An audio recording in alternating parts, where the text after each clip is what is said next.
been reading a little bit about the common causes of divorce lately. I've read just dozens of articles, and I've noticed that there are 3 common causes that just keep on popping up into the top 5 over and over and over again. So I think it would be wise for us to be aware of these common causes so we don't fall into those traps. The common causes are these: financial problems or fights around money. Secondly, lack of physical, sexual intimacy and emotional intimacy. And then third, poor communication.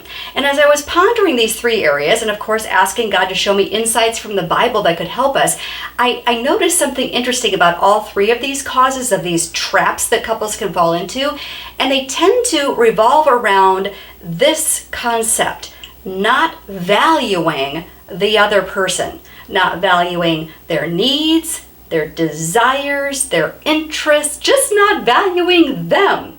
The Bible does have some instruction for us here. In Romans 12:10, for instance, it says, "Be devoted to one another in love.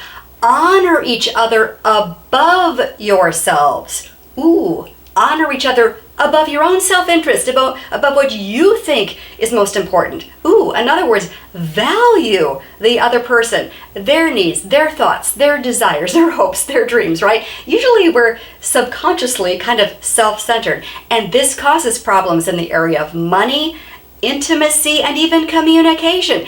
I'm not going to go through all 3 of them at length, but let me just briefly explain. Finances.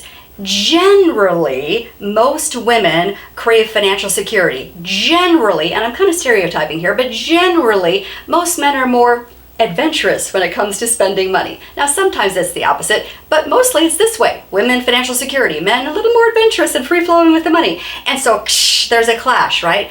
But what if we sat down intentionally and talked with our spouses and said, okay, here's what I crave financially, here's what you crave. Can we come to a compromise where we value each other's opinions and perspectives and needs and desires, but we come to some agreement, a compromise that reflects a little bit of the values of both of us? Same thing when it comes to physical intimacy, sexual intimacy, emotional intimacy. Often we place value on other things. Again, maybe subconsciously. I don't think we say, I am not going to pay any attention to my husband or my wife. No, it's more subconscious than that. But sometimes we're more devoted to children than our husbands, more devoted to work, career, hobbies, whatever, and the husband's kind of shoved to the side, or maybe the husband's shoving the wife to the side because he's pursuing career. And maybe again we need to sit down and say, let's talk about our values here. How can we place value on this marriage, on each other, and make sure that other things are not creeping in and taking over and becoming more important then? And even communication. Often communication problems are because we're not really listening to what the other person is saying because we value our opinion, what we think is best. Again, maybe it's time to sit down and have that honest, open conversation with your spouse. What are your needs and desires? I want to really listen and pay attention. And here are my needs and desires. Can we compromise in the areas where we see things a little bit differently? I know you guys are smart enough to figure this out. You guys are both smart. You can figure out a way to compromise and come to agreement on those areas where currently there is disagreement.